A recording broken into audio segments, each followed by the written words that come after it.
Здравствуйте, дорогие друзья, с вами молодежная редакция НТС, и это Севастопольская неделя с Александром Бородавченко. Друзья, меня пугает некая ужасная тенденция, появившаяся в Севастополе. Город теряет свои горы, море и леса. У меня вообще складывается впечатление, что еще буквально лет 5-10, и мы с вами будем любоваться былыми красотами только на фотографиях. Пляжи южного берега Крыма местами превращаются в запретную зону. На наших глазах ЮБК застраивают элитными апартаментами. Самая горячая новость – перекрыт пляж в Батилимане. Разбирались в данном вопросе севастопольские депутаты. Вместе с экспертами они выехали на место. Увиденное варварство повергло парламентариев в шок. Здесь приезжают вот с Турецкой поляны, оставляют машины, люди спускались всегда покупаться. Следовательно, для Севастополя численностью уже более 500 000 человек на всей акватории Ласпи открытым остается вот эти 50 метров и тот пляжик небольшой возле бухты Мечты. После обнесения забором с колючей проволокой большей части пляжа Таврида, горожане всерьез начали волноваться за доступность пляжей в Севастополе. Примерно 80% Тавриды под свои, лично для меня непонятные нужды забрало Министерство обороны. Вот они согнали нас на пятачок вот этот вот. Вот тут свободно, вот сидим мы там человек 30. Проволокой получается. Что за ерунда? Что за ерунда? Мы же по этому поводу приехали. Колючую проволоку разместили там. Ну, да, конечно. Как происходит? Вот у меня ребенок сидит рядом с колючей проволокой.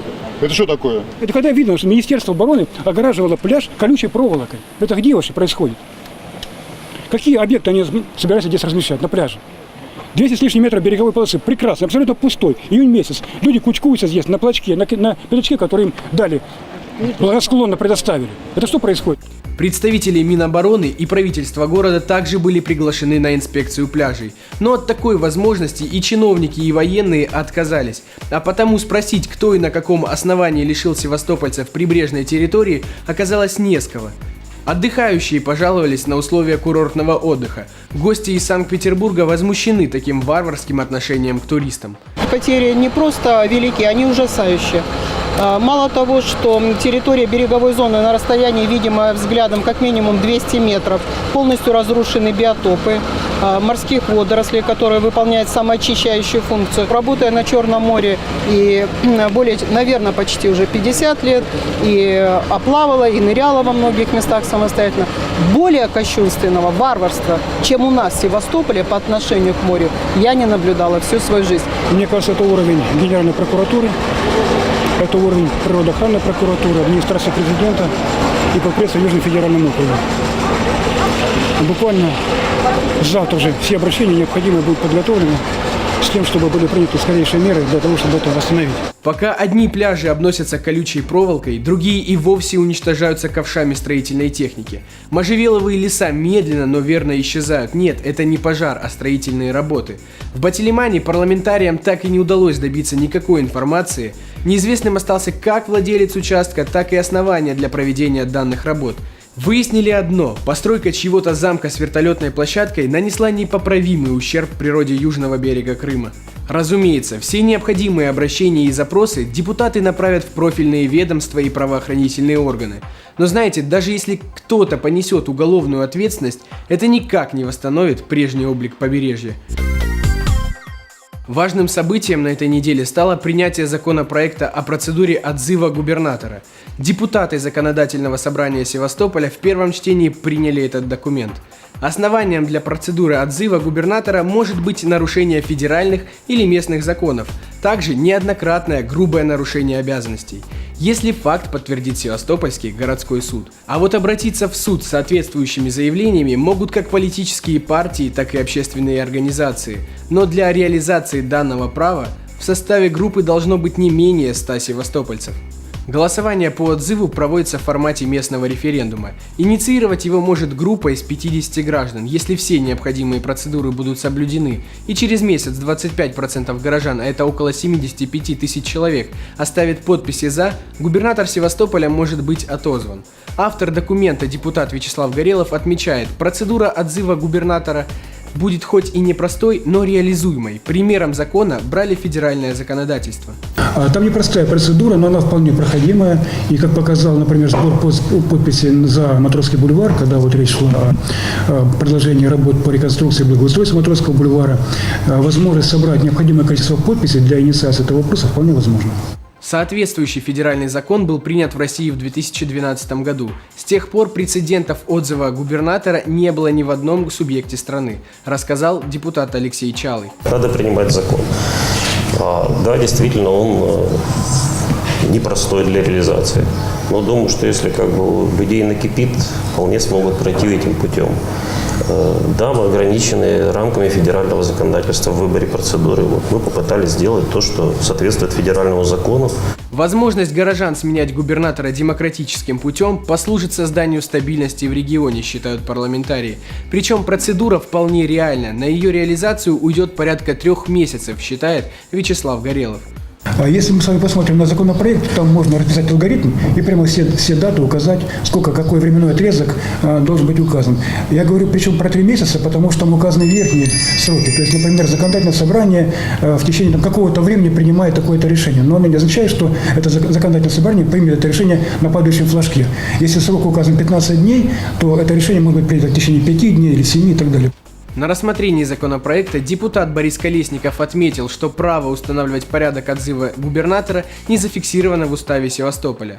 Однако даже депутат прогубернаторского блока считает, что такая возможность у горожан должна быть. На самом деле закон нужный, да, он прямо предусмотрен федеральным законодательством.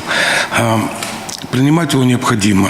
Те недочеты, которые есть, на мой взгляд, недочеты, они все устранимы между первым и вторым чтением, там можно разобраться. Законопроект приняли в первом чтении большинством голосов. Поправки в документ перед вторым чтением внесут до 11 июня. Не видать нам генплана строительства Севастополя как своих ушей. На прошлой неделе суд понудил городское правительство через 100 дней внести доработанный многострадальный документ в законодательное собрание. Несмотря на это, в Доме 2 на улице Ленина на этой неделе заявили, что имеют свои взгляды на решение суда. Заместитель губернатора Илья Пономарев заявил, что исполнительная власть намерена подать апелляцию на решение, вынесенное Ленинским судом. При этом Пономарев озвучил совершенно невероятный план правительства. Есть два варианта выполнить по решению суда, и оно будет, безусловно, выполнено в той форме, в которой это решение вступит в законную силу. И второе – это выполнение по дорожной карте. Вот в этой вилке мы будем исполнять решение и готовить этот документ. Да. Я бы назвал это предложение не вилкой, а попыткой сесть на 2 стула сразу и напомнить, что это обычно заканчивается полным провалом, как в прямом, так и в переносном смысле слова. Губернатор Севастополя 2 года игнорирует просьбы депутата Госдумы Натальи Поклонской прийти на один из приемов граждан, которые она проводит в Севастополе, и выслушать все, что народ думает о главе города. Вот и на этой неделе Наталья Владимировна встретилась с горожанами. К ней в этот раз обратилось порядка 300 человек. Прием действительно был сложным. О какой позитивной динамике можно говорить? Люди приходят, посмотрите, сколько жалоб. Я с утра сижу, у меня 175 записано, и еще 100 в живой очереди стоят. Почему никто не обращает внимания? Почему я приглашаю представителя губернатора, представителя прокуратуры на прием совместный, чтобы они посидели и посмотрели в глаза этим людям, почему никто 3-й раз не приходит. 2-й год зову. Создается впечатление, что губернатору Севастополя Дмитрию Овсянникову абсолютно до лампочки попытки Поклонской разобраться в проблемах севастопольцев. А ведь Наталья Владимировна делает его работу, между прочим. Но Дмитрий Владимирович поручения президента игнорирует, а тут всего-то депутат Государственной Думы. Я представитель власти. Я народный избранник. У меня 13 лет багажа прокурорской службы. Поверьте, я в Севастополе ничего сделать не могу. Вот с такими руководителями. Матросский бульвар этот несчастный. Приостановили стройку. Там вроде инвесторы делали за свои средства. Строить нельзя. А где этот онкологический центр? Глубоко и громко обещанный нашему президенту 2 года тому назад. Его что-то не предвидится. А где канализационно-очистные сооружения южные? Дело возбудили 2 года назад. Никого не привлекли, в розыск не объявили. А мне пишут, возбудили 2 года назад уголовное дело, денег нет. Они похищены. А кому от этого лучше, господа прокуроры? Партия Родина тоже задает этот простой вопрос: где все обещанное? Городское отделение выступило за досрочную отставку губернатора Севастополя. Представители партии считают, что он по сути не сделал ничего полезного для Севастополя за 3 года своего губернаторства, а вот негативные последствия управленческой деятельности губернатора заметны нам всем. Бесконечные коррупционные скандалы, проваленные проекты федеральной целевой программы, считают в Родине. Партийцы от имени севастопольцев обратились в законодательное собрание города с требованием скорейшего вынесения вотума недоверия губернатору Овсянникову. Говорят, долгожданная отставка Овсянникова может стать лучшим подарком севастопольцам на День города. Мне кажется, город пару дней будет находиться в эйфории праздника. Такое, кстати, уже было в 2016 году, когда Севастополь узнал об отставке губернатора Миняйла. Между прочим, Миняйла ушел, но дело его живет. На этой неделе неизвестные личности разобрали Графскую пристань. За неделю до Дня России и Дня города какие-то люди пришли в 8 утра и сорвали 5-ю часть деревянного настила. После приезда съемочной группы независимого телевидения Севастополя сбежали в направлении здания правительства города. Дежавю? Граждане, такое уже было в 2014 году. Тогда осенью на Графскую вышли рабочие и молотками начали сбивать с колонн штукатурку. Стучали от души так, что прибежал народ и депутаты. Вызывает тревогу тот факт, что работа на Графской пристани, как в худшие времена беззакония Куницына, начаты без проекта и надзора соответствующих научно-исследовательских и проектных учреждений, общественности. Заказчика работы проектно-сметной документации никто не увидел. Позже выяснилось, что губернатор Миняйла решил, что объект культурного наследия пора обновить. Пусть друзья помогут. Там никаких договоров нет, это моя просьба людям, да, чтобы они нам помогли сделать. Был составлен нами акт, в принципе, о том, что работы ведутся без надлежащей документации.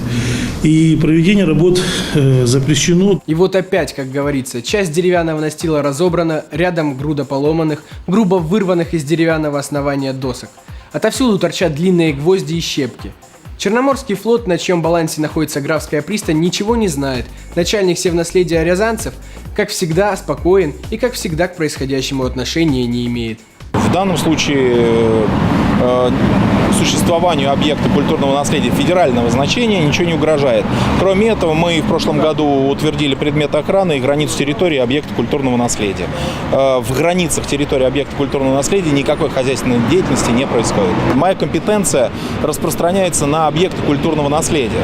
За объекты культурного наследия я вам доложил.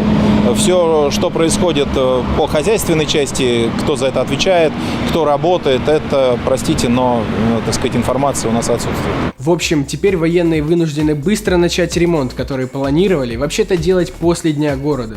Если вернуться к истории с Миняйла, а вдруг в Севастополе сформировалась новая народная примета? В смысле, если неизвестные начинают варварский ремонт Графской пристани, кара небесная неизбежна. И смена губернатора тоже. Время покажет. На этом все. Я напоминаю, что посмотреть программу «Севастопольская неделя» вы можете на нашем YouTube-канале и на сайте НТС. Можете оставлять там свое мнение, задавать вопросы. А с вами был Александр Бородавченко. До скорой встречи.